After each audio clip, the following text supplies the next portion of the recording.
So I was at the beach this evening, and normally I go at sunrise. I've spent so many days by myself lately that I'm like, I feel like aching over the fact that there's so many opportunities to love people like God calls us to, and yet I have positioned myself in such a way where I barely have the opportunity to do that. And for the first time, I actually feel like I really want a community, not because I just want friends, but because I have so much of this love that God has filled me with that I'm just like, I want it so badly for the people that I see around me, even strangers, learn about their life and share Jesus with them. And I don't know, I've never felt this way before, being such an introvert, but He's placed in me something that longs for a type of community that helps people see who He is, because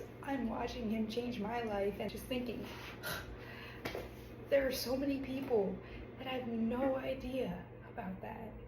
Even though I don't feel like there's something between me and God, which is huge for me, I feel like maybe I've barricaded myself in such a way that there is something between me and other people that I will never be able to disassemble. I was just tearing myself apart.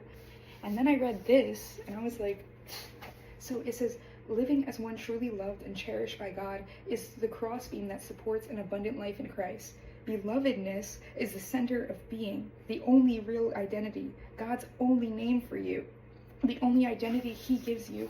And you won't ever feel like you belong anywhere until you choose to listen to your heart beating out that you do unconditionally and irrevocably.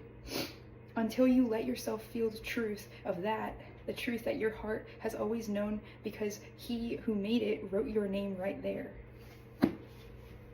Another thing this book said is, when you belittle your identity that Jesus made new in you, you're belittling the power of God. How many times do I do that as I'm looking around, wishing that I could have this sort of community that with people I could share this with? And I stop myself from continuing to think about that hunger, because I'm trying to tell myself it's never gonna happen. It's never gonna happen because that's just not the person I am. I'm too awkward, I'm too quiet, I'm too whatever. But the more that we feed into the lies of the enemy, lies that God can't make us new for the sake of loving others, the more that we believe that, the more that we starve this hunger inside of us, and ultimately the pain just keeps on growing deeper. Anyways, before I start crying, those are my thoughts.